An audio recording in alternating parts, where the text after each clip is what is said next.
What is going on, everyone?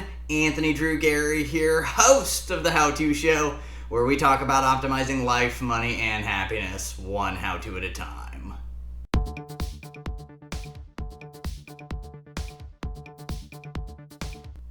This week, we're going into an area of life that everybody will deal with at one point or another, and that is trying to find a job, more specifically interviewing, and really how to sound intelligent in doing so. But we're going to frame it in such a way that how to ask questions at the end of a job interview comes to mind. And so I wanted to touch on this because this is something that I know that in my past life I've not been great about. I think a lot of people can relate to being in a situation where you're at the end of a job interview and they ask you on the other side, do you have any questions? And you stutter, you stumble, you can't think of anything off of the top of your head because you're probably not as prepared as you should have been.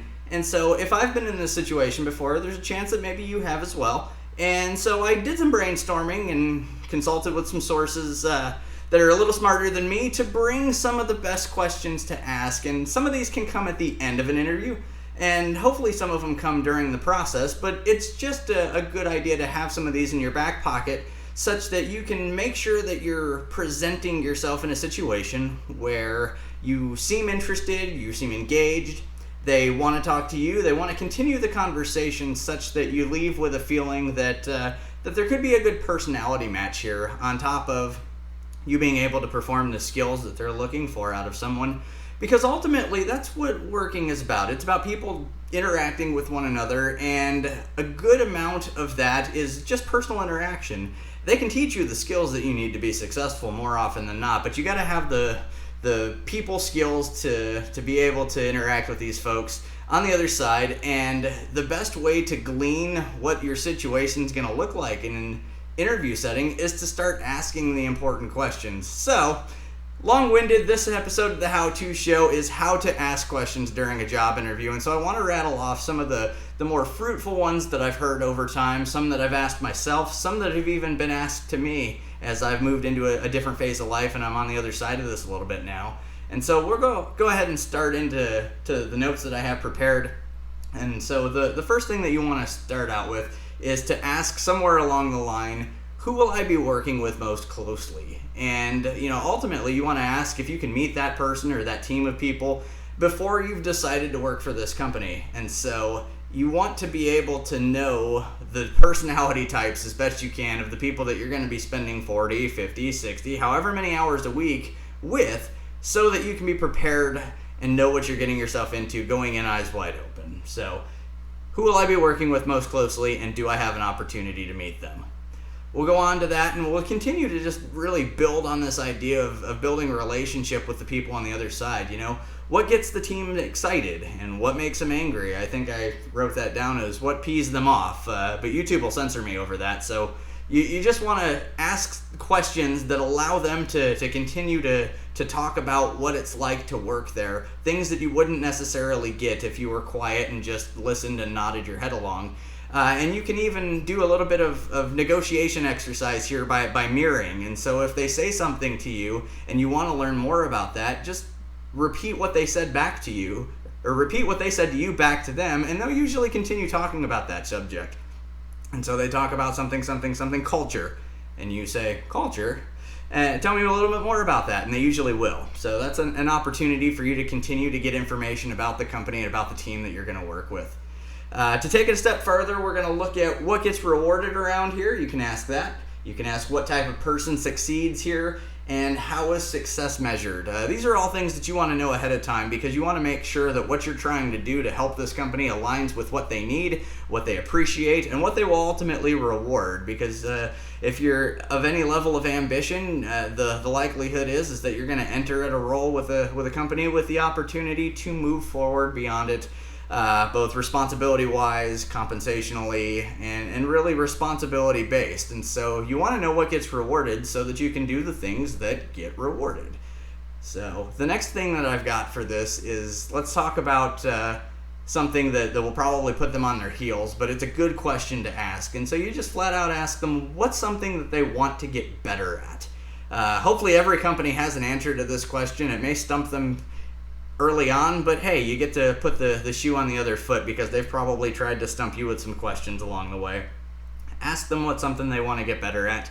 And even better yet, it gives you an opportunity. If they give you something tactical, you can be thinking about it. And this can be a perfect opportunity to follow up after an interview. Say, hey, it was really great to meet you and the team.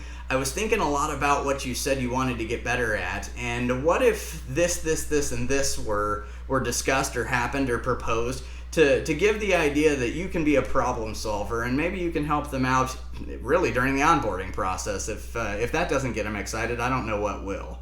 So we'll continue on.